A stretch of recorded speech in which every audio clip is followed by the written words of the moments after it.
Okay, there's one last thing I want to do concerning the topic we were talking about last time, perpetrators, and then move on to a very different topic. And I talked about the way in which historians have debated over how you go about explaining perpetrator motivation, disputes over the use, for instance, of social psychological insights.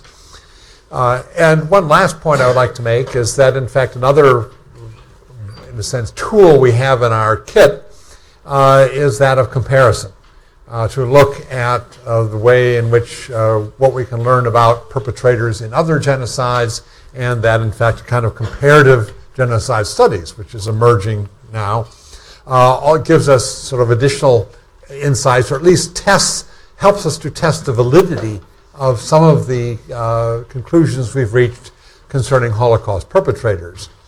Now, certainly in the study of the Holocaust, one advantage we have, it is the most documented genocide. Nazi Germany was defeated. It was a record-keeping government. Many of those records were captured. And it was also a society with a democratic government after the war that put on trial many of the perpetrators, so there was many judicial investigations. Almost no other genocide has anything remotely like that documentary basis. So in that sense, we will often extrapolate from the Holocaust to illuminate less well-documented events elsewhere. But in some cases, we can do a much closer cross-examination. And one I'd like to draw to your attention to finish that whole unit is that between Holocaust killers and events in Rwanda in the Rwandan genocide in the 1990s. And we can do that in part not because it had left a kind of documentary record behind the way the Germans did, but that so immediately after the genocide, people were aware of the need to collect information and to analyze what had happened. And my own contact that came with a psychiatrist from Rwanda, a man named Athanase Hagengemana. And he was a fellow visiting at the Holocaust Museum in Washington, D.C. the same year that I was there. So we had a year together in D.C. And when he gave his presentation, I was struck by the relevance of it. What, in a sense, made him a unique witness into what had happened in Rwanda was the fact that, one, he was a trained psychiatrist, and two, he had mixed parentage. One of his parents was Hutu, one was Tutsi. He had a large family. One of his sisters had been killed as a Tutsi. One of his sisters was in jail as a Hutu genocidaire. So his family, in a sense, was split right down the middle, both in his background and by the events of the genocide itself. His first reaction to those horrific events was to use his psychiatric training to come to the aid of traumatized survivors, particularly in the refugee camps along the border where people had fled. But that was also a town where a prison was set up and captured genocidaire, captured Hutu killers, had been interned. And after a while, he decided this was a unique opportunity for him to, in fact, not only try to use his professional skills to mend the trauma of the survivors, but also to investigate the perpetrators. And so he asked permission to go into the prison. That was granted. And to the suspected and accused genocidal killers being held there, he gave out a questionnaire in which he basically asked them to self-confess their degree of involvement. And I think we can assume there were many very deeply implicated people that denied any involvement, but those that admitted their deep involvement presumably were not making up or incriminating themselves falsely. So while he may not have had a complete pool, he had, I think, an uncontaminated pool of self-confessed, deeply involved killers from the Rwandan genocide. And to that group, he then gave a second survey, or instrument was the word that he used, which was a long questionnaire composed of virtually every question he could think of that would give some indication of motivation, to make it as broad and as comprehensive as he could. And when he got the survey back, he said it was unlike any such psychological test that he had given. The vast majority of the questions showed no correlation at all, no particular pattern. And then 2 clusters of questions simply spiked off the map in very dramatic ways.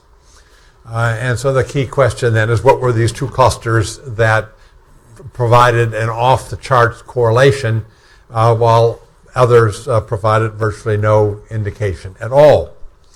The first of these had to do with the way the men perceived their victims, their capacity to have dehumanized their victims, to ideologically frame what they were doing as something other than murder. They were not killing other human beings. They were killing cockroaches. They were killing vermin. Now, they were sanitizing their society. They had a whole series of euphemisms, language that basically described what they were doing as something other than the murder of fellow human beings. And the capacity to have dehumanized their victims was one set of questions that marked virtually all of these people who were self-confessed, deeply involved genocidaires. And the second cluster of questions had to do with esteem and self-esteem. How were they held in the eyes of their comrades? Had they been considered a go-getter? Had they been considered people that took initiative? Had they been considered people who did more than their share? Had they been innovators? In a sense, had they been eager killers and been valued by their comrades as eager killers? And it was those 2 then, the internal dynamics of the killing unit and the desire to be held in high esteem by your comrades, and the ideological framing, the ability to frame what you were doing as something other than murdering other human beings, were the 2 key conclusions that he drew from this ability, unique ability really, to give out a survey fairly immediately after the events to self-confessed genocidal killers of their one genocide. And I think those results mirror much of what one can see in Nazi Germany, and certainly in much of the testimonies given much later after the fact by the Reserve Police Battalion 101 that we can also look at in some detail. So that I think one can say there are some commonalities across genocides in terms of how one mobilizes genocidal killers and what seems to make them tick and to enable them to do the things that they do. That, I think, will finish our section on the perpetrators, and I now wanted to turn to a very different section of the course, one we've touched on with the Marion Kaplan book looking at German Jewry in the 1930s, but now in much more detail, that is, of Jewish response. What can we say about the reaction of the victims, the response to the victims, what they perceived, and how they behaved under this extraordinary assault, under the extreme duress that they encountered? This has been a very emotionally charged issue. Even during the war itself, and I think the first one to do this was the Abba Kovner, the resistance leader in the city of Kovno in Lithuania, who, trying to persuade fellow Jews to join the resistance, and of someone who very, very early intuited that he was not looking at a local phenomenon, but what he was seeing in Kovno, in fact, was a reflection of a continental-wide plan on the part of the Germans. He connected the dots very, very quickly from fragmentary evidence, concluded there was a Nazi plan to murder all the Jews of Europe, and urged Jews then to engage in armed resistance against this. And in the first pamphlet he put out, he used the provocative phrase, "Do not go to the sheep like slaughter," or "Do not go to the slaughter like sheep," I'm sorry. And this phrase, "going to the slaughter like sheep," has been kind of the haunting metaphor that hovers over the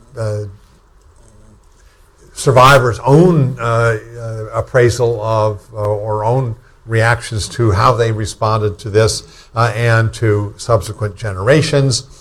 A very horrible feeling that somehow that this phrase implies, one, that the Jewish response had been unheroic, had been cowardly, and secondly, if it had been different, it at least would have saved Jewish honor and may even have saved Jewish lives. It is a kind of blame the victim syndrome in which this charge that Abba Kovner put out, don't go like sheep to the slaughter, somehow was both a justified and negative appraisal of what was, in essence, the Jewish response to the Nazi genocidal assault. So this touched a lot of nerves, and this became then a very difficult issue. How does one frame this? How do we talk about this in ways that are not going to either inflict terrible pain on survivors or imply somehow falsely that one can blame the victim for what happened when clearly it was German power and German intention, not Jewish helplessness, that explains what happened in the Holocaust. But I give that as the background to try to explain why some of the initial historians working on this would be so bitterly attacked, because it did seem like they were putting salt into open wounds, that they were engaged in a kind of self-flagellation that made the memories of what had happened even more painful. And so we have here a case where the conflict between, in a sense, emotion on the one hand, an attempt at historical and scholarly distance, objectivity on the other, almost inevitably is going to be in tension and will lead to responses to history writing that is often more emotionally driven than anything else. So let's talk a little bit about two authors who did raise a firestorm of criticism when they did try to get into the topic and issue of Jewish response, and particularly to the role of Jewish leadership and to the issue of how expansive, how extensive Jewish resistance was. The first of these is Raoul Hillberg and his book, The Destruction of the European Jews, that came out in 1961. Now, there had been earlier books on the Holocaust, not in the 1950s, several, one in France and one in England, that tried to kind of write overviews.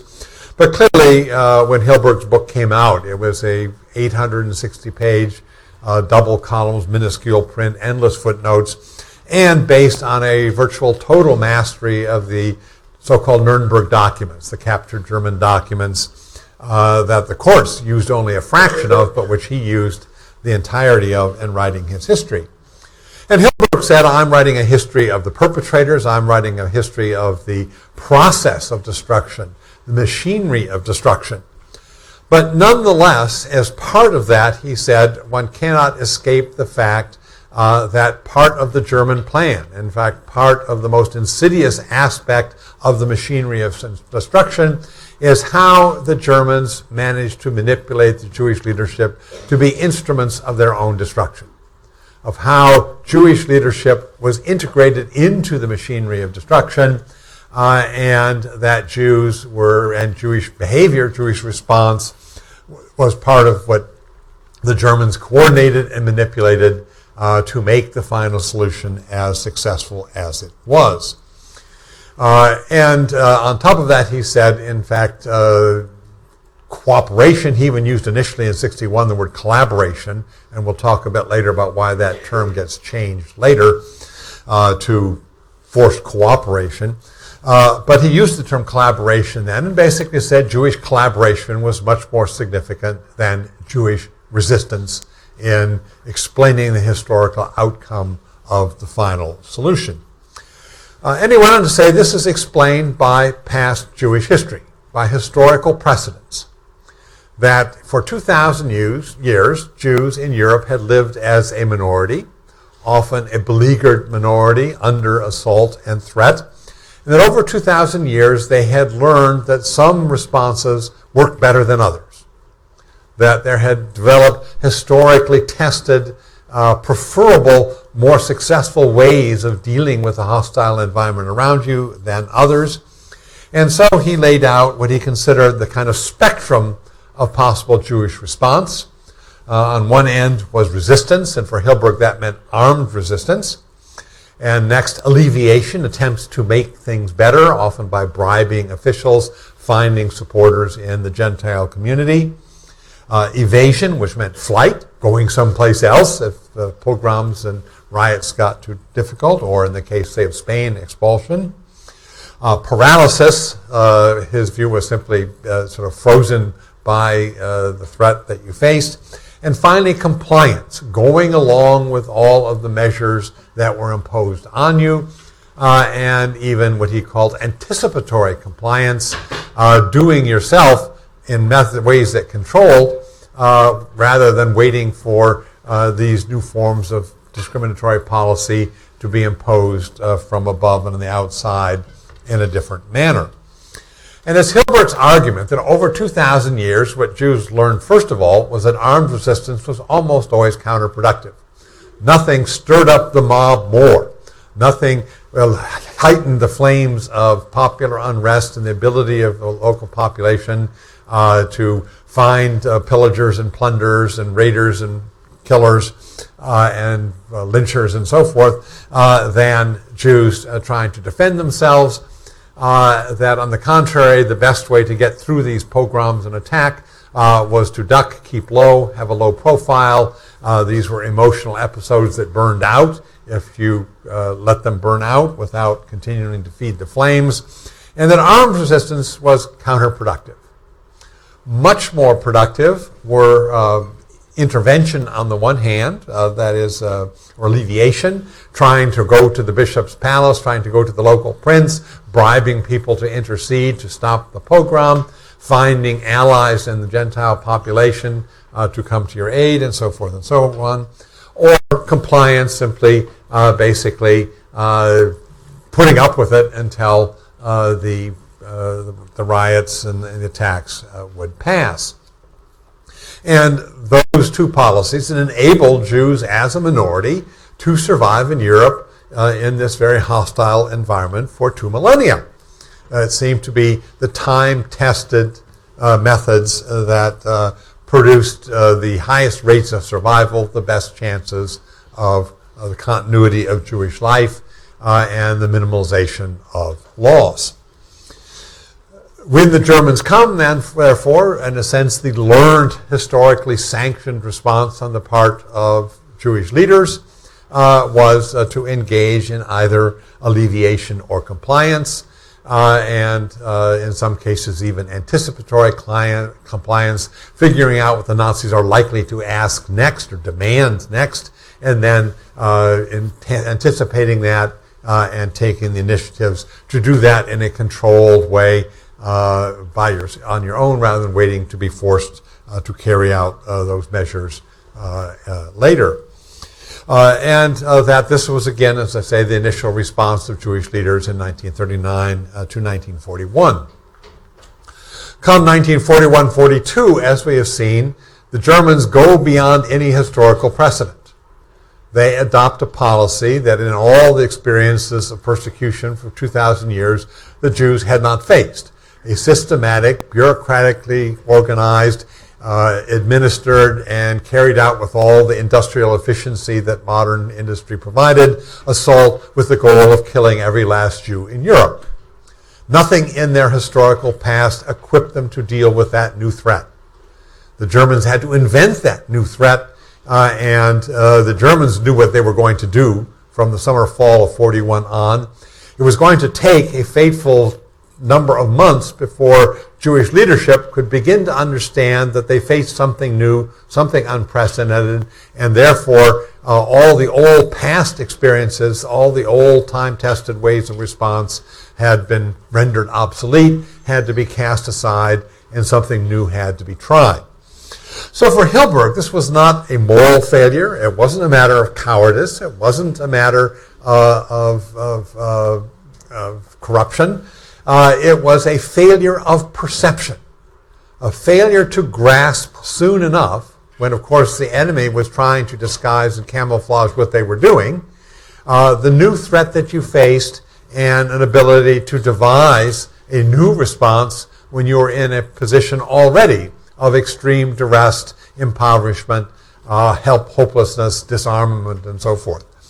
So that there would be this fateful gap between the time the Germans begin a policy of systematic and total extermination until Jews, one, can realize the new threat they face, and then gradually sort out the need for a new kind of response to that.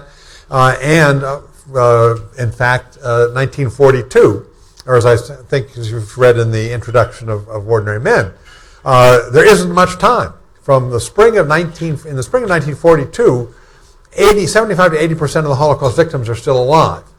11 months later, February 1943, 75 to 80% of all Holocaust victims are dead. So what you devise as a response is not going to bring back to life 3/4 of the victims of the Holocaust who are already killed. And that this disjuncture between the timetable of the Germans and the possible timetable of a altering Jewish response is absolutely lethal. And that's part of the point that Hillberg is trying to make, that you simply now had a total disjuncture in the nature of the persecution Jews faced, while Jews are still operating in continuity with their past experience, and one plays faithfully into the hands of the other. He also notes other reasons, in addition to German camouflage. The Germans are, of course, hiding what they're trying to do. There's other reasons why it would take time for Jews to realize the new peril. One of these is just very simply hard to imagine in the unimaginable. This is new in history. This isn't a threat others have faced. And how do you imagine in the unimaginable, particularly when every psychological defense mechanism blocks you from accepting that a death sentence has already been passed and is hanging over your head. Every psychological fiber, you might say, in normal people is to cling to a hope, to the drowning person grasps the straw or the reed, but in fact there is an attempt to grasp at every sign of hope, every glimmer that somehow would say, no, our fate is not sealed. Another reason is that the Jews are already overwhelmed with problems. I mean, they're locked into ghettos in Poland and in the Soviet territory. They're starving. They're faced with disease. They have overcrowding, inadequate housing. Every Jew alive is faced with a 24-hour struggle to stay alive.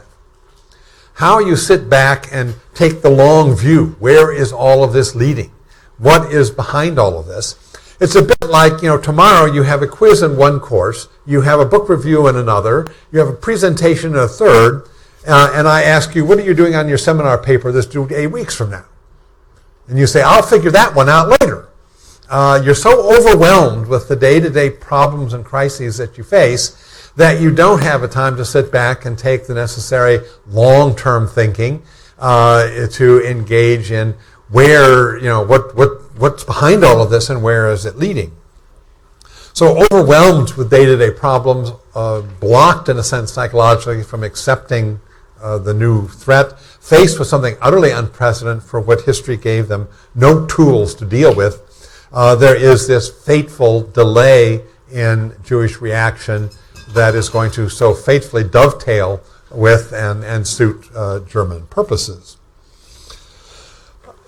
Hillberg also goes on to say, in terms of resistance, it is, as I say, the one of the responses that past history had not sanctioned. And even when it does come about, he notes that it didn't slow the Germans down or inconvenience the Germans in any particular way. Historically, and we'll argue this later, next week, resistance is very important for Jews as a turning point in their response. It isn't particularly threatening to the Germans. It's not going to take place on a scale that will slow down, delay, or save life. It is, as one Jewish survivor turned historian said, it is the revolt of the doomed. It is a response to people who already, in a sense, have had the death sentence passed.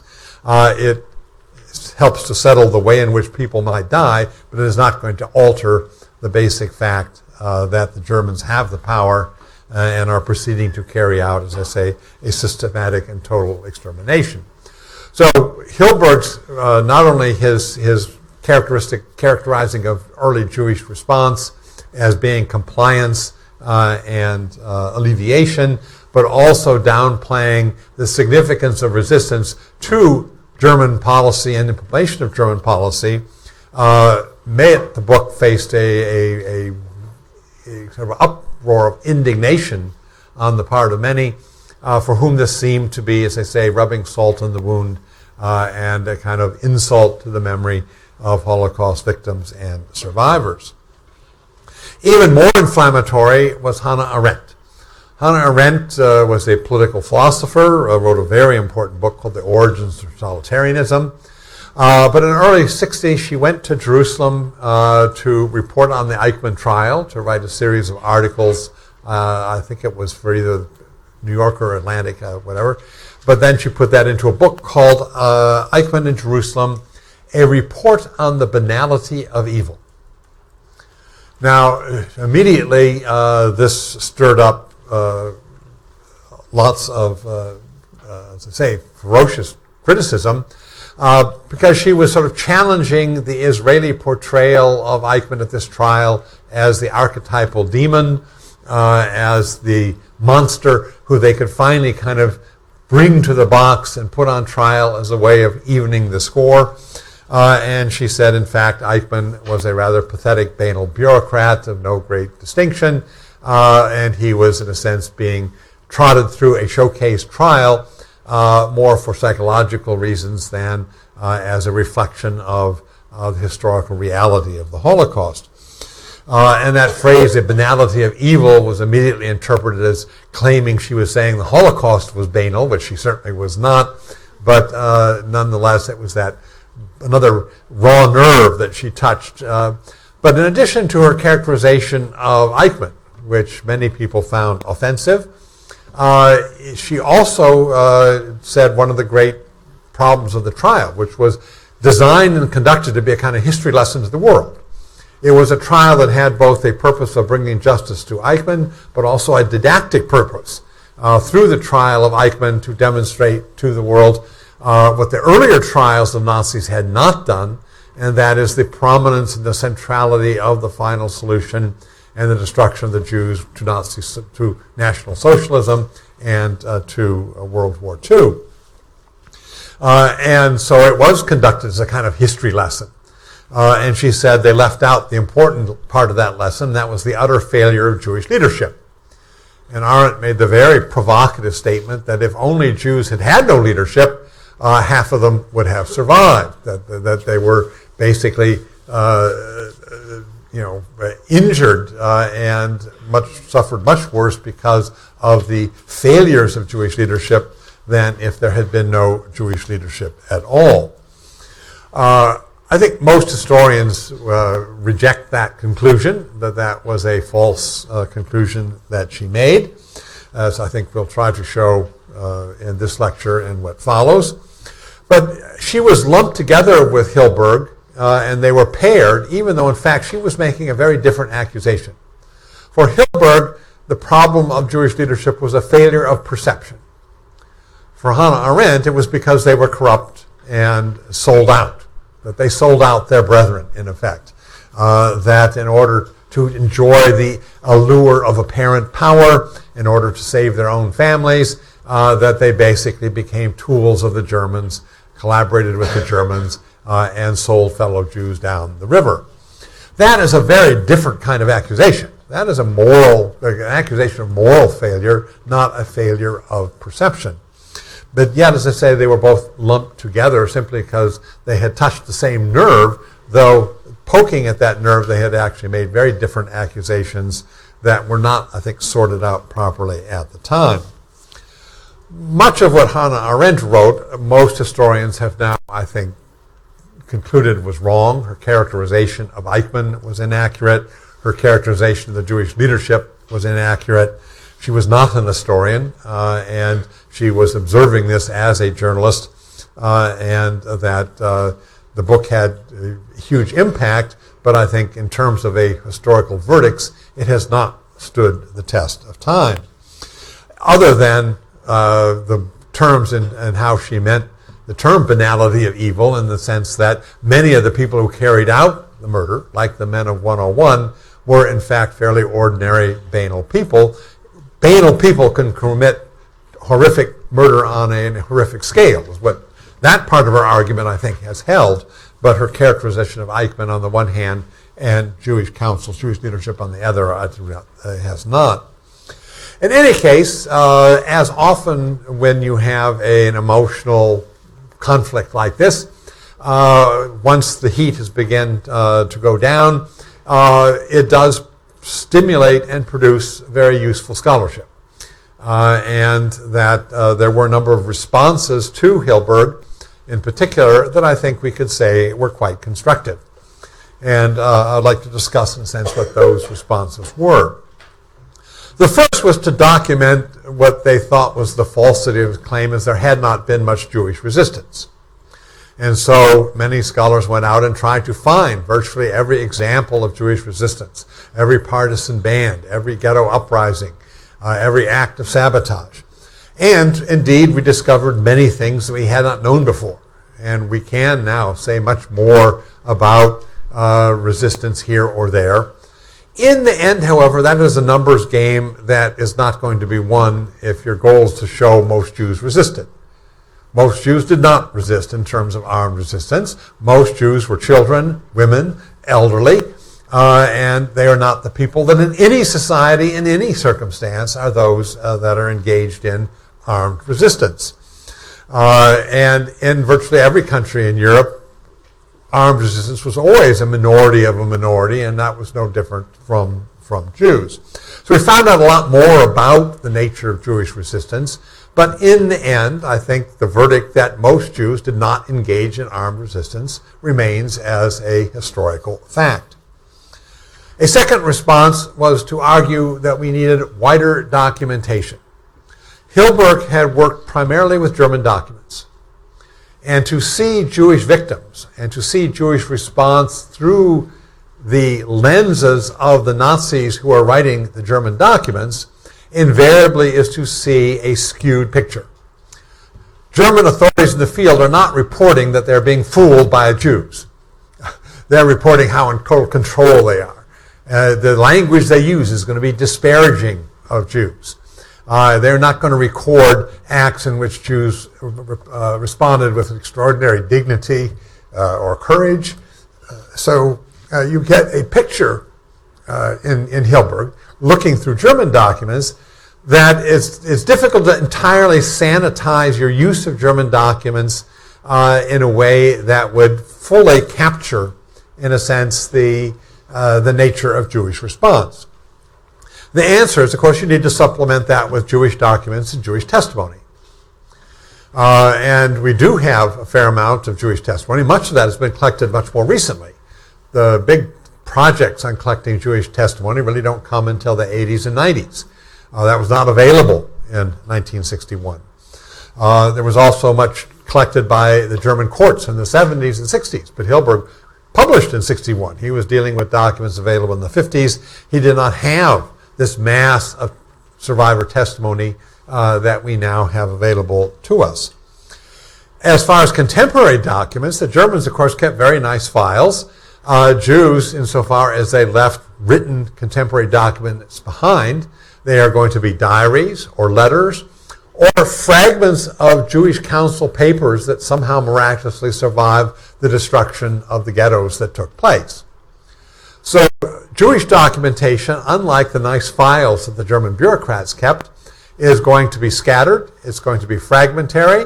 It's going to be written in every European language that the Jewish victims spoke. I can study German Nazi policy reading German. But if I wanted to encompass all, and Hillberg basically mastered all of the German documents. But if you have Jewish documents that are in Estonian, Lithuanian, Latvian, Ukrainian, Belarusian, Romanian, Hungarian, Serbian, Croatian, Macedonian, Italian, French, Dutch, Norwegian, Danish, and whatever, who knows all those languages? Who knows a fraction of those languages? A few Central European scholars know about 10 of them. There are amazing linguists, but most of us mere mortals are lucky if we can do one or two. So that nobody can, in a sense, capture the Jewish response in terms of the differentiation over Europe in the way that we can put together a picture of German policy and German policy making based upon German documentation. But that process has gone on, and we know a whole lot more now from the Jewish sources, both post-war testimony and the recovery of rare written documents from the time than we had before. Marion Kaplan's book that you've read is an example of that. Another response is to say we need a wider definition of resistance. For Hillberg, resistance was armed resistance. And others began to argue, in particular Yehuda Bauer made the argument, that we have to have a much broader notion of what resistance was. And his first attempt was to define resistance as any concerted act to thwart German intentions. Anytime people get together to act in concert to block something from happening that the Germans want to happen is a form of resistance. If the Germans are happy to see you starve and you smuggle food into the ghetto so you don't starve, that is a form of resistance. If the Germans would be happy to see you all die out from epidemics of typhus and whatever, and you set up a primitive public health service in a ghetto under the most difficult circumstances, and you manage to control the epidemic, and you don't all die out, then that is a form of resistance. If the Germans want you to become demoralized and to lose your culture, and you nonetheless set up classes for your kids to teach them Jewish heritage and to keep up their awareness of being Jewish, then that is a form of resistance. So it was a notion that you have to look at this idea of resistance much more broadly than simply did you pick up a gun and try to shoot at a German soldier. And if you look at the latter broader notion, any concerted action to thwart German intention, then of course you will have a much broader base, and you can say resistance was much broader. In fact, the criticism then became if Bauer makes it too broad. Any attempt to stay alive basically could be construed as resistance, and simply the will to live is I think too broad. And Bauer himself, I think, decided he had to pull back on that. And he came up with the notion of Amidah, which was a Hebrew term. He's an Israeli historian. And it really means, in a sense, self-assertion. Standing up to the Germans from a position of powerlessness. So while resistance didn't have to be armed, but any kind of standing up to the Germans in some way, then not just simply trying to survive, but standing up to the Germans becomes, in a sense, the new measure that he would use to give a much broader notion of how you resisted Germans, and a term for it that encompasses much more simply than armed resistance. And then another response was to say, well, let's get comparative. I mean, basically what one is doing when saying there's little resistance is saying the expectation of people sentenced to death is they should all rise up. And insofar as they don't all rise up, they are not meeting some imagined perfect response, and anything falling short of that is then viewed as as a criticism or negative. And some historians said, what we really have to do is not compare Jewish response to some hopeless ideal, but to compare Jewish response to the response of other populations in Europe that engaged in resistance. And how does Jewish resistance compare to French resistance or to Polish resistance? Not to some ideal of 100% resistance that is never realized in any society, in any history of people anywhere. And there, the argument is, if you look at resistance in, say, France or Yugoslavia or Poland, it really is based upon mostly not in urban centers, but people who can go to the countryside, work and hide in the forest and in the mountains. The Maquis in France is mostly in the Massif Central. In Russia, it is in the swampy areas of the no roads and difficult access. That resistance comes out of the most difficult terrain that the conqueror has the most difficult problem policing and controlling. It is effective insofar as it, one, has support from the local population. As Mao Zedong said, the guerrilla fighter is the fish and the people are the sea in which it swims. A guerrilla fighter without support of the local population has no chance at all. And then another thing that featured almost all resistance is they got help from the outside. Arms drops to the Maquis, arms drops to partisans and Tito's partisans in Yugoslavia. Certainly the Soviet Union gave immense help to the resistance behind German lines in the Soviet Union. All of these are absent.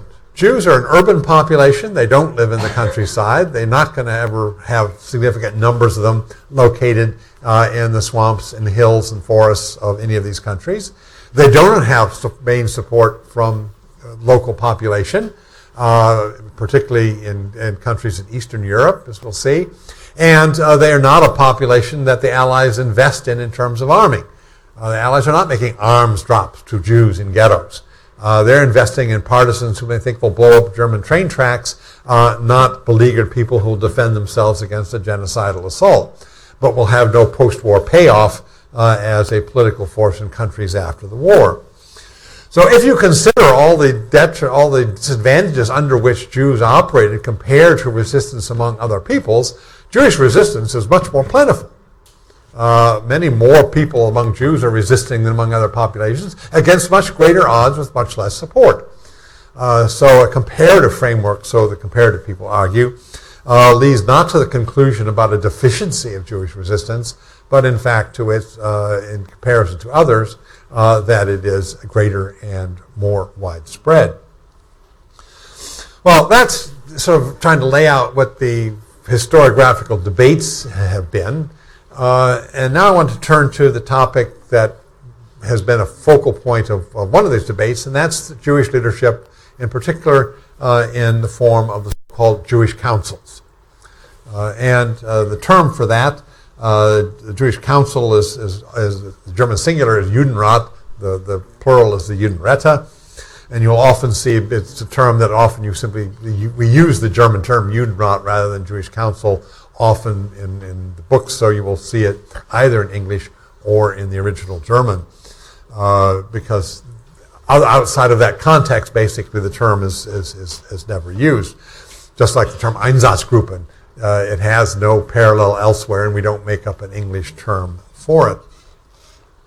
In any case, the Jewish councils were the form of ghetto government that the Germans imposed upon, even before the ghettos, I should say, when the Germans come into Poland, and now they don't have a few 100,000 German Jews, they now have, they're close to several million Polish Jews, and what they will do in the other areas that they invade among Jewish communities they don't liquidate immediately through firing squad, is to impose a Jewish council, a collection of Jewish leaders who are to be the funnels through which German orders are given and held responsible collectively to see that German orders are carried out. The Germans have the authority, the Jewish council will have the responsibility to see that German authority is implemented. This use of Jewish leadership really, as I say, was one of the very first things the Germans did when they came into Poland in September, October of 1939. And it served them two purposes. And they're very conscious of it. They write about this in their own documents. They're very proud of this invention. And they're proud of it, one, because it saves Jewish manpower. German manpower. Germans are not going to micromanage the running of Jewish communities and micromanage the enforcement of German orders. Basically, Germans will set policy, and you will set up a Jewish council that will have to disseminate these orders, make sure they're carried out, and if they're not carried out, then collective punishment will fall on the entire Jewish community. So it is a way to rule over a vast Jewish population with very little German manpower. They are just the ones giving orders to the Jewish councils, and it's up to the Jewish councils to figure out how these orders are disseminated, how they are enforced. When Jews are then brought into the ghettos, when they are forced to live in these small, basically urban internment camps in the slum worst parts of every city, then the Jewish councils become not just a conduit for German orders, but they become a form of municipal government. They are the ones who govern the ghetto and decide how life in the ghetto will run. Alongside German orders, they also have to carry out a degree of self-governance in those areas that are left to them by the Germans, because the Germans just don't care. Secondly, the Germans pat themselves on the back over the invention of the Jewish Council because it is a tactic of divide and rule. As they say, most Jews do not come in contact with their German overlords. The average Jew in a Jewish community in Poland or in a ghetto never speaks to a German, never contacts a German. The intermediary is the Jewish councils and this Jewish urban government inside these ghettos. And for the Germans, this had the benefit that obviously these areas are going to have huge scarcity, huge deficiencies, and whenever people live with scarcity, there's going to be competition for scarcity, much internal strife, and the Jews will be pitted against each other. That Jewish anger will fall upon fellow Jews, and the Germans can sit back and enjoy the divide and rule and enjoy the animosity that Jews point towards their own leaders who are obviously not equipped in any way to meet all the needs of the community, and inevitably will become then the lightning rod of Jewish discontent, and that will serve demoralization of the Jewish community. Divide and rule will serve their purposes as well. So the Jewish Council is a cynical invention. It's invented by the Germans, imposed by the Germans to suit German purposes. At the same time, the people who are appointed to those Jewish councils come out of traditional Jewish leadership, and simultaneously, while they must serve their German masters, are also trying to do what they can do for their own communities. They're caught, in a sense, in a kind of hopeless situation where they're trying to serve the German master and serve the Jewish community at one and the same time. Now, what can we say about the personnel on the Jewish councils? In many of the cities and communities in Poland, when the Germans came in, the very top leadership of the communities, which often came from the wealthiest families, were the ones most able to flee and escape abroad. They had the contacts, they had the means, and that many of the top-ranking Jewish leadership in Poland were the ones who got over the border in time. So it was generally the next echelon, the middle and lower echelons of Jewish community office holders that would be the pool from which Jewish council members would be drawn. Almost nobody volunteered or sought this position. The community would beseech people, won't you please? The Germans would come and say, we need 24 members of the Jewish council, give us our names by tomorrow. And then there's this huge scramble in which they go and beseech people, beg people, you must serve on this. Somebody has to be the firewall between the Germans and the community to shield us from the Germans. And people are urged, pleaded with to take up these positions. And indeed, serving on a council is not going to be any picnic. It's going to be, in fact, a desperately impossible position because, as I say, you are simultaneously trying to meet German demands, which ever escalate, and trying to serve a Jewish community with ever-shrinking resources and an inability to do that. Two things happen over time in which the nature of the Jewish councils is going to alter and nature of Jewish leadership is going to alter. One is that over time the Germans learn who are the most pliable, who are the most sycophantic, who are the most corruptible, and who are the ones that are the least cooperative, who stands up to the Germans, who attempts to give priority to defending the Jewish community against German demands, and you can guess which ones the Germans promote and which ones the Germans get rid of. Over time, there's going to be a degeneration, a negative selection, in which those people who are most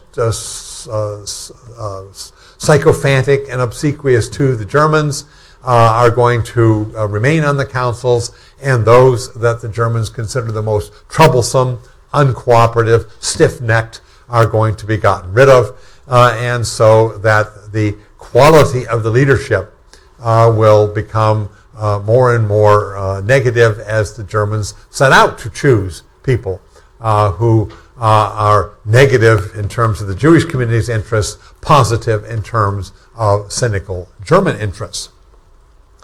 The second transformation that takes place over time is that they will go from collective leadership to single leaders, to the Führerprinzip, one might say. Germans, of course, did believe in the leadership principle, though they appoint councils initially. In most towns, in most ghettos, over time, a single Jewish leader will emerge that the Germans want to work with. They will invest him with greater power, and the collective leadership basically falls by the wayside. They may still be there on the council, but authority is held, and the Germans invest with authority a single man who emerges as the ghetto leader. And that you go from collective leadership to single leaders. You go from leaders who saw themselves trying to help the Jewish community to those that are increasingly positioning themselves to win favor with the Germans at the expense of the Jewish community. And that both of those, of course, bode ill for the Jews living under those Jewish councils. So that's the dynamic, in a sense, the Germans set in motion with the creation of the Jewish councils, that they are a cynical invention to serve German purpose, imposed by German power, and are transformed in a negative manner to continue to serve German purpose, which of course gets more and more lethal over time. For the Jews on the councils, there, in a sense, is what can you do? What are the options? What are the realm of possibilities of survival strategies? What can Jewish leaders do in a position where the Germans hold the power and they do not? And what options do they still have to try to make life livable, survivable in some way? And here, I think, Jewish councils did basically two things that, in retrospect, were perfectly rational at the time, and only in hindsight can we see did not take into account the great change in German policy in 1941, which is a commitment to a policy of total and systematic mass murder. The first of these was to set up networks of bribery. To find clientele among the German occupation authorities who you would buy off and who would henceforth have a vested interest in the Jewish community continuing to be prosperous enough that they continue to pay bribes.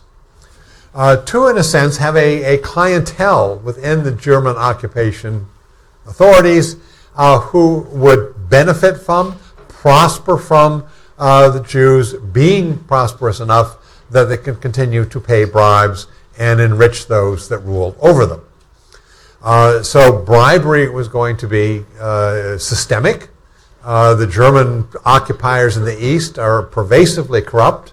They're all out there to plunder as much as they can and enrich themselves. And the Jews do get in on that game and realize as they can exploit that to their own advantage. One susceptibility the all-powerful Germans have is their own greed. And this is one very small lever, you might say, that the Jewish community perceives that they have on Germans, is that if they can enrich select Germans who are in positions of power, they will have a vested interest in making sure the Jewish community survives so they can continue to enrich and satisfy the greed of those that have power over them. A second strategy was to, in a sense, barter with Jewish labor. In the war, increasingly labor becomes acutely short. In war, of course, all the young men are drafted and sent off to war, and that at the same time as you need to vastly intensify war production, you are decreasing the labor force. And that crisis simply gets worse in Germany over time. So the Germans do need labor. Again, this was a situation in which Jewish leaders perceived here is a small lever, a small weakness, you might say, in the all-powerful Germans that can be exploited. And figuring out how to do that then is a second sort of strategy that the Jewish councils attempted to work out. Initially, when the Germans first came in, the war in Poland is being won very quickly. The war in the West is for a while a phony war. We have many wars in which you have an undeclared war that is fought. We very rarely have a war that's declared that isn't fought. And that's sort of what happened between October and May in the West. And that initially then there is no economic crisis in terms of what the Nazis are facing. But there is use of labor, we might say, as harassment of the Jewish community. So what happens in virtually every Jewish community is anybody that wants something done among the German authorities simply carries out what the Nazis called a razzia, or a roundup. It snowed, you need to shovel the road. A building has been bombed, you need to pick up the rubble. Anything here or there you want done with menial, unpaid labor, you simply go and round up Jews off the streets and make them do it. Forced labor for a day. What that meant was that Jewish males basically could not afford to show their face on the street. And you could hardly conduct business, you could hardly go and run your store. That life was paralyzed. And so a case of anticipatory compliance, to use one of Hillberg's terms. Jewish councils took the initiative to go to German authorities in the fall of 1939 and said, don't do these roundups. We have a much more sensible solution. Simply come to us and tell us how many workers you need that day, and we will supply them to you in an orderly manner. They'll be there waiting for you in the morning. You don't have to go around rounding people up, and you don't have to be chasing people off the streets. We will supply the labor that you request. Now, what that did for Jewish life was two things. On the one hand, people who were terrified to show their faces on the streets now could wait their turn. Basically, Jewish males now had to report for labor on certain days, but the rest of the time they would be free from roundups. And wealthier Jews who wanted to buy their way out of compulsory labor could pay the Jewish council to be exempt, and that money could be paid to poor Jews who were working for the Germans for free but could now be paid by the Jewish council out of the funds that wealthier Jews paid in order to exempt themselves from their turn. So it gave predictability to Jewish life, and it gave a means for the Jewish councils to support the poorest Jews who had no means of supporting themselves otherwise. So this was a very rational kind of solution. Then the Germans come and they put people into ghettos, and once you put people into ghettos, you basically have locked them up in an urban internment camp. Anybody whose business was outside the ghetto, anybody's employment who was outside the ghetto, now can't go to work and can't run their stores. And you lock people up without work, and of course, very quickly, people run out of whatever savings they have, and starvation breaks out in the ghettos. The Jewish council answer now was, we must harness Jewish labor to work for the Germans to buy food to feed the ghettos so we don't all starve to death. When the Germans locked up, 2.5 million Russian prisoners of war in barbed wire, open air camps, and didn't feed them, 2 million people starved to death between the fall and spring of 1941 and 1942. Polish Jews don't starve to death when they're ghettoized, and they don't because Jewish leaders take the initiative to bargain with the Germans, trade Jewish labor in order to get food. If you bring contracts to the ghetto and create workshops in the ghetto, and we will produce German uniforms, we will produce German this and that for you, and in turn, with the proceeds, we will buy food so people don't starve. Now, some Germans didn't want to do that. They said the more Jews that starve, the better, and there were other documents in which they just openly proclaim the whole purpose, in fact, is to lock Jews up so they starve and disappear. But for many of the German administrators, in fact, if you had starving Jews, you would have epidemics, and epidemics don't respect ghetto walls, and it will spread to the rest of the population, and all hell will break loose, and we need the labor anyway. So, in fact, here again, Jews found German susceptible to the argument that Jewish labor was useful to them, and found a group of people who would profit from it. So deals are made, in a sense, between ghettoized Jews and German companies, German industrialists, to supply labor that, of course, puts money in the pocket and the Germans, puts uniforms on the backs of German soldiers, and puts a little bit of food into ghettos so people don't starve to death in mass. All of that was based upon the presumption that the Germans were utilitarian. If you satisfy German greed and you satisfy German need for labor, the Jews will survive. Not all, but most of them will survive the war because basically they are useful to the Germans. As one of the Jewish ghetto leaders, so we'll talk about in a bit, Ephraim Barter said, "We must insert ourselves into the German economy so that if we were to disappear, we would be missed. We must make ourselves indispensable to the Germans." And this became a strategy of survival through labor. Make your labor indispensable to the German war effort, and out of self-interest, the Germans will basically create conditions adequate enough that most Jews are going to survive. And so survival through labor becomes the chief strategy that most ghettos adopt in this period. And it's based upon the notion that the Germans are utilitarian. Why will they kill off a labor force that is essential to their own war effort? That was a false assumption. In 1941, the Germans decided they're going to kill all of them, even though they need the labor.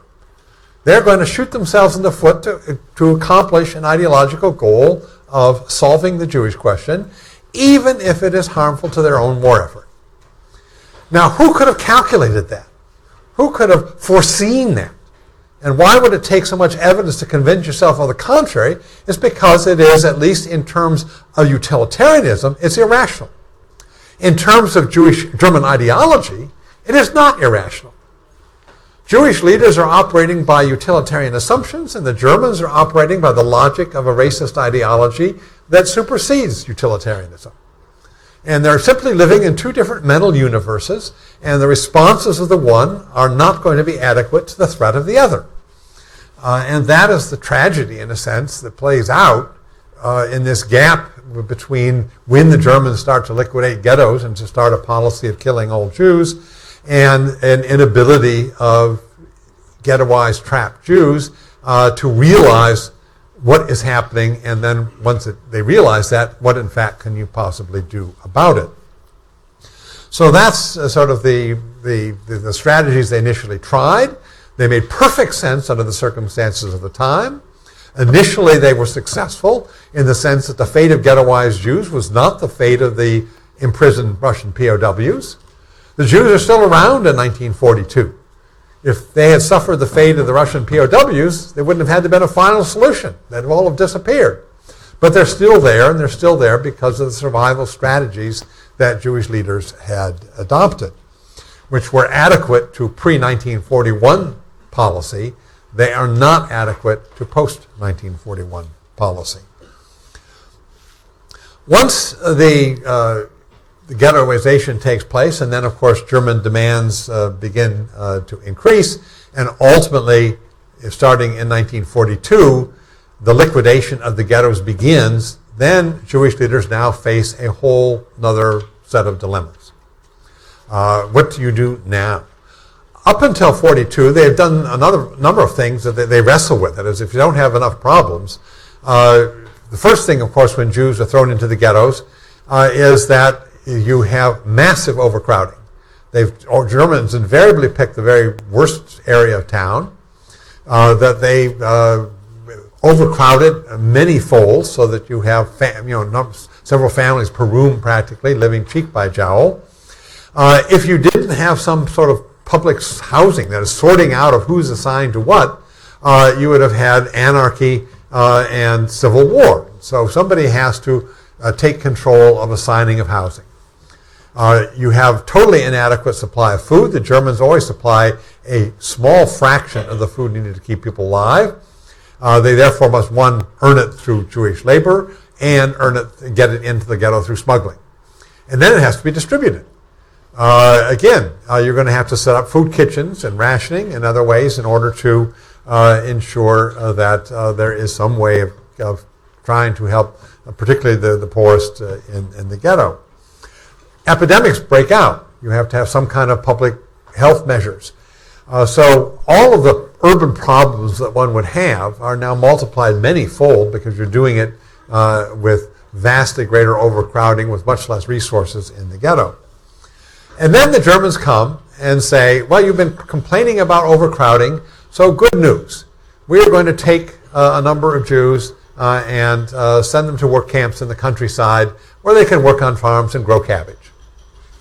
All we need you to do is, one, register all the Jews and either give us the list or draw up a list of who should report for relocation, resettlement, these are the euphemisms, and if they don't want to come, the Jewish ghetto police must round them up and bring them to the train station in order to relieve overcrowding in the ghetto, which you've been complaining about for months.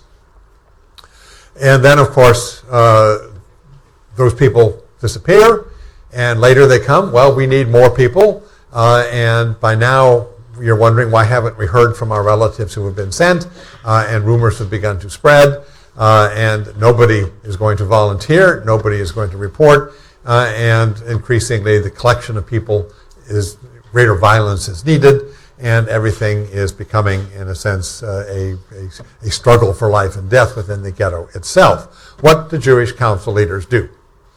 They did different things. There is no uniform response. And I should say, what we know about this the most is from a man named Isaiah Trunk. If Raoul Hillberg wrote sort of the definitive work on the German policy, the German machinery of destruction, the book that basically sort of summarized the experiences of the ghettos initially was Isaiah Trunk's book called Judenrat. Came out in the 1970s. He was a survivor, and he knew a number of the Central European languages, and he was plugged into survivor communities, sent out all sorts of questionnaires to survivors about how did your Jewish council behave, what policies did it adopt, to what degree did they cooperate with the Germans, in what ways, and then wrote this massive book. Incredibly, it is a very dispassionate book. It does not come to any generalizations. His main generalization is that the ghettos were so diverse and cover such a spectrum of response that you can't make any generalization. Different ghettos reacted in different ways. He could say they did all attempt bribery, they did all attempt survival through labor, they did all experience, or most of them, this change in Jewish leadership, not to the better. But beyond that, he does not make grandiose generalizations that many people had hoped for. But he does supply us with, in a sense, the numerous examples that show us what kind of spectrum there was. So if we look just for purposes of illustrating that, let's look at the 5 ghetto leaders, the 5 of the major ghettos, from Adam Chernyakov in Warsaw to Chaim Rumkowski in Łódź, Ephraim Barash in Białystok, Jakob Gens in Vilna, and Moshe Marin in the collection of ghettos of East Upper Silesia. And that they indeed come out on different points along a spectrum. Adam Chernyakov of Warsaw is the one who most resisted the temptation to become a single leader. He viewed himself as kind of leading a parliamentary majority, that is, he presides over a Jewish council, that he does not try to rule in an autocratic way. And he also presides over a ghetto in which he does not attempt to exercise authority over other organizations. In some ways, Warsaw, because of Chernyakov, will be the most pluralistic ghetto. All sorts of youth groups that are allowed to go their own way. Every housing block sort of has its own local, you might say, sort of within the municipal government of Warsaw, there's all sorts of sub-governments. Each street block has sort of its own local government. So he is not out to centralize power. In fact, he basically furthers a decentralization of power, which we'll see later is crucial for understanding why Warsaw would have the most dramatic resistance. And that, I think, ties directly to a legacy of Chernyakov of promoting a much more pluralistic kind of political life in Warsaw. For Chernyakov, he negotiated with the German ghetto administrator for all sorts of things over the period of time. And finally, when the time came to begin deportations, for a week he goes along with it as long as he can exempt certain classes. And for Chernyakov, the key was the children. As long as you can preserve the children, you have a saving remnant, you have a Jewish future.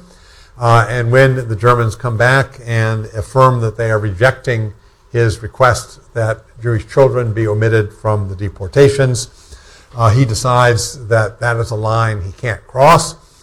He had kept cyanide in his drawer for the occasion, and he takes poison and commits suicide rather than comply with the German demands. That is hoped would be kind of a warning signal to the rest of the community.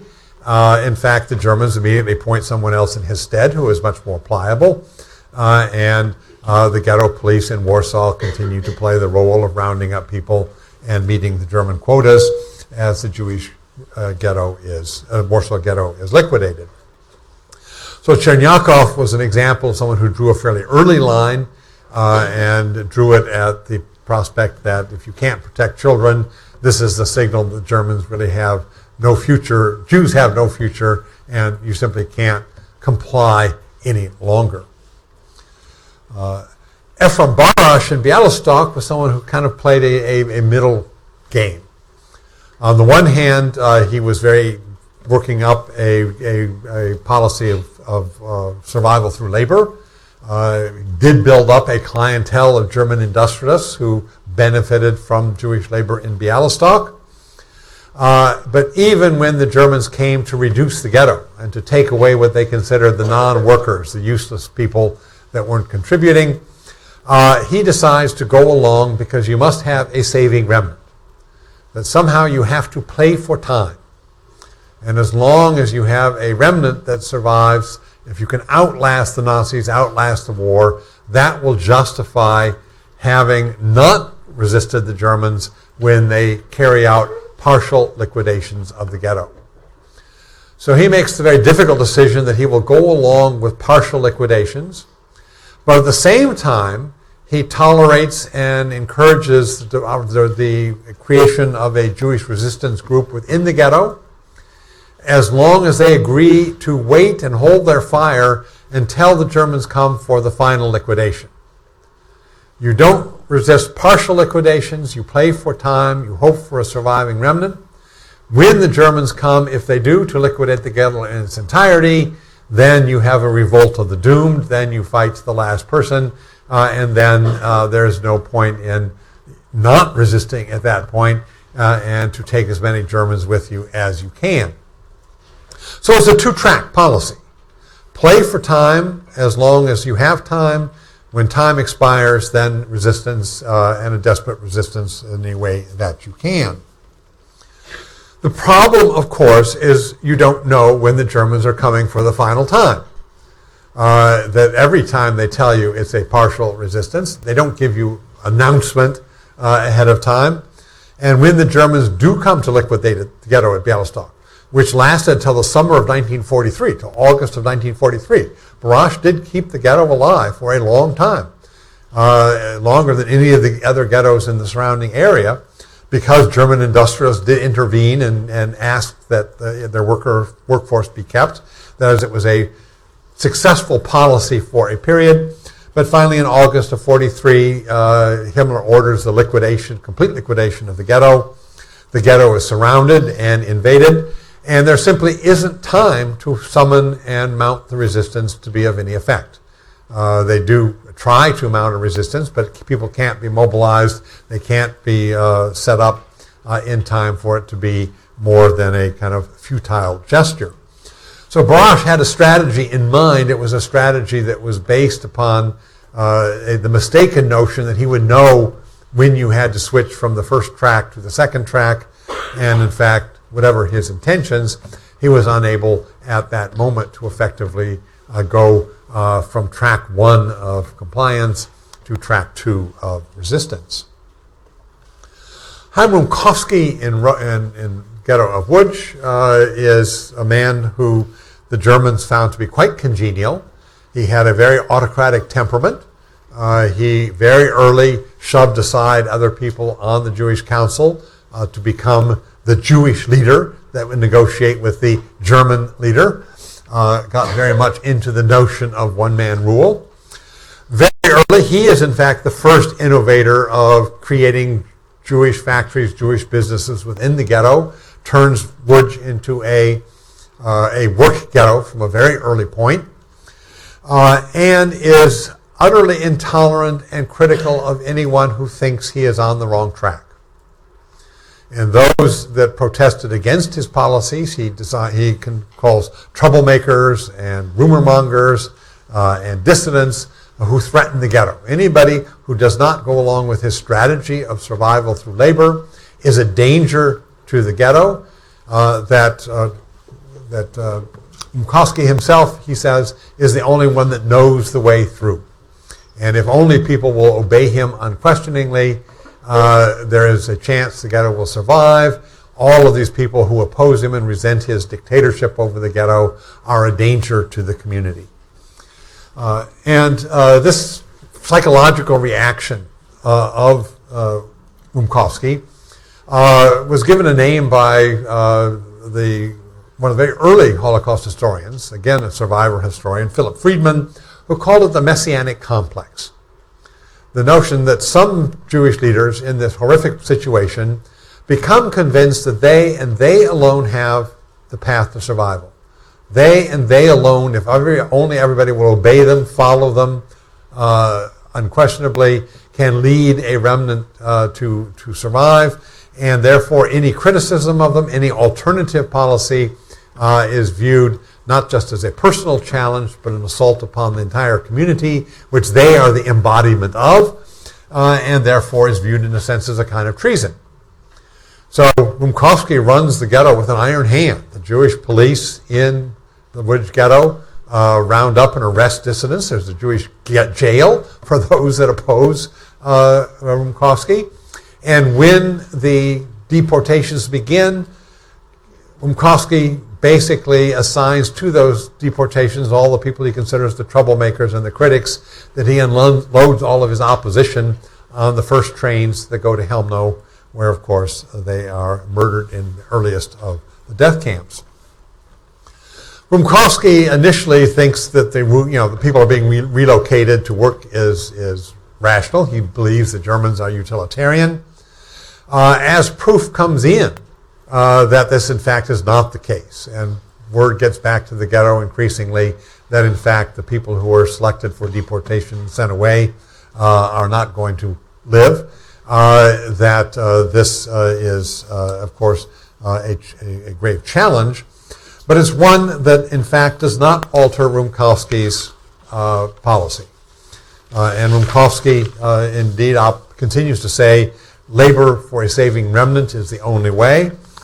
And even when the Germans come in September of 1942, when it's known that those who are being sent away are going to be murdered, the Germans come and say, all the kids 10 and below don't work. We must take all the children. They are useless mouths. That Rumkowski now is put to a very extreme test.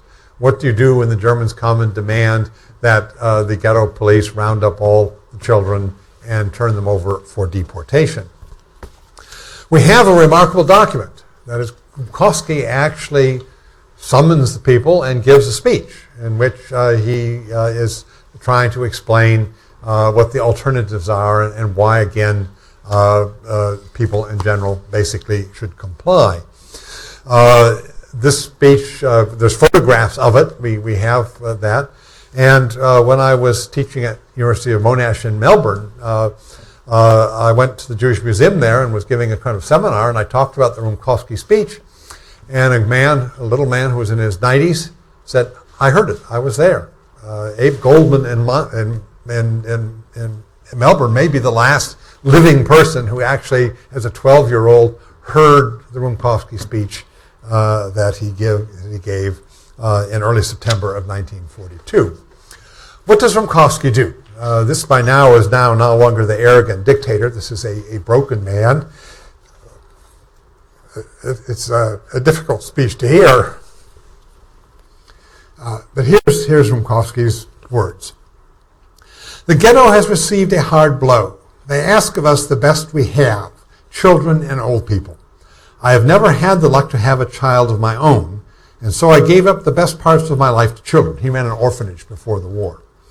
In my old age, I must stretch out my hands and beg. Brothers and sisters, give them to me. Fathers and mothers, give me your children. Yesterday I received an order to send some 21,000 Jews out of the ghetto. If you don't do it, we will. And the question arose, should we do it or leave it to the others? Even more important is the question of not how many we will lose, but of how many can we save. We all, myself and my closest associates, have come to the conclusion that despite the horrible responsibility we have to accept the evil order, I have to perform this bloody operation myself. I have to cut off limbs to save the body. I have to take away the children because otherwise others will also be taken, God forbid. Look at me. My whole life was bound up with the welfare of children and the care of the sick, and now I can't even help my own relatives. I tried to save the 9-year-olds at least, but they said no. We have in the ghetto many people sick with tuberculosis whose lives are numbered in weeks, perhaps in days. I do not know. Perhaps this is a fiendish idea, and once again, perhaps it is not, but I can't help mentioning it. Deliver to me these sick people, and maybe I'll be able to save the healthy. It is better to get rid of those with only days and weeks to live than to send out healthy people who earn us the bread we need. Those others don't get better, and we get sick. We'll feed the swine with the sick. I stand before you a broken down Jew.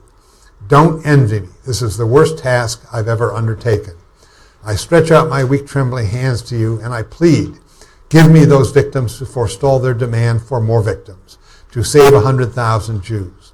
That's what they told me. Give up the victims yourself and all will be peaceful once more.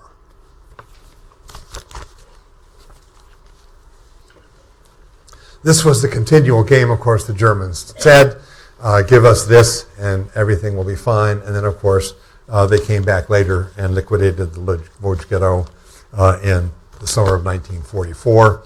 And Rumkowski, along with others, was sent to Auschwitz, and the ghetto was entirely liquidated. I could go through Moshe Marin.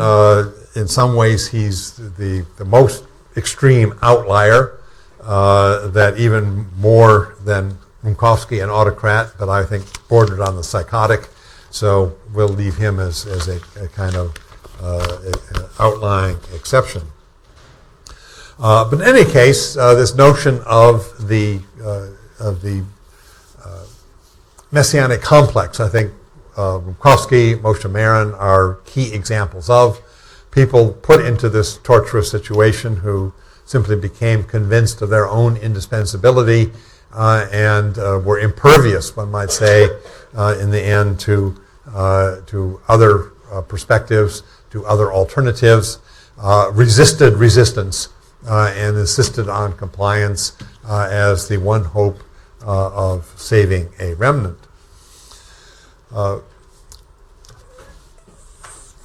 I said earlier that in the 1961 edition, Hillberg had used the term collaboration, and that 1961, that was a not quite so loaded word. I would say there's two words that World War II altered in their meaning entirely.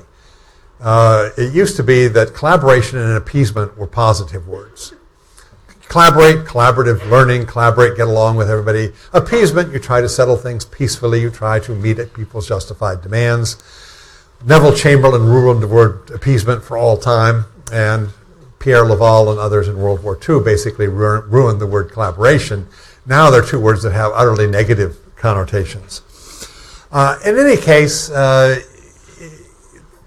term collaboration was sort of analyzed not until a French historian, Henri Michel, came along and said we have to understand that collaboration came in several forms. And he said the word itself needs to be broken down. And he argues that there were two kinds of collaborators. There were collaborators who collaborated for reasons of state.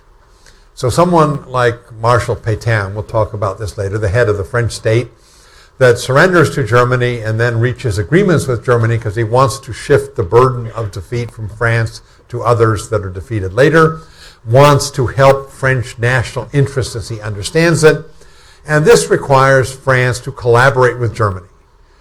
France has been defeated, they're playing a weak hand, you will collaborate in order to spare France the worst consequences of defeat. So out of French national interest, you will be forced to do things with the Germans you wouldn't do otherwise. And then there is, in a sense, a collaboration of belief. Everywhere Hitler went in Europe, he found fellow fascists who basically believed in fascist ideology and identified with the Nazis as a common held values. And so you have ideological collaboration and you have collaboration of state. Ideological collaboration, inside the Germans found almost everywhere, fellow fascists who threw themselves into serving the Nazi cause because they believed in the Nazi cause. And then the more restrained collaboration, the reluctant collaboration of state, of people who went along with the Nazis, cooperated with the Nazis because they felt that would be in the long run in the best interests of their country. Now, neither of those two forms of collaboration can describe the situation that Jewish councils were in. Jewish councils are certainly not cooperating with the Germans out of shared beliefs and values. And they are not cooperating with the Nazis out of national interest. They are doing what they're doing out of coercion and total weakness, and hoping somehow to find a way out of a hopeless situation. And the term that I think that captures their situation the best is that of Larry Langer, the term choiceless choice. What the Nazis had was the power to impose upon Jews choices, all of which were bad. Anybody can make a choice between good and bad. And sometimes we make choices between lesser evils and greater evils. The uniqueness of German power over Jews was to give them choices that were all terrible. There was no good choice. And you could either resist and get the collective punishment that this would immediately bring the Nazis upon you, or you could play along, and that had its terrible consequences. That there was, Jewish council simply didn't have the power to shape an option that was a viable option. Whichever they did, it would be like on the quiz show, what are you going to choose, box A, B, or C? And behind each of them is a bad prize. There is no winner prize. There is no choice that you make that is somehow going to get you out of this dilemma of powerlessness that you are in, faced against both German malevolence and overwhelming German power. So the dilemma that Jews faced, and particularly the Jewish councils, was they never had a good choice. They never even had a choice of lesser evil. It was always a choiceless choice. And that is what German power allowed them to do. So when we look back and sort of the question is raised, well, should the Jews have done X, Y, or Z? In the end, for the most of these questions, it simply didn't matter. That the outcome would not have been different. There are many communities the Germans went in, they never even bothered to wait to ghettoize, or if they ghettoized, they didn't need Jewish councils and police to help them.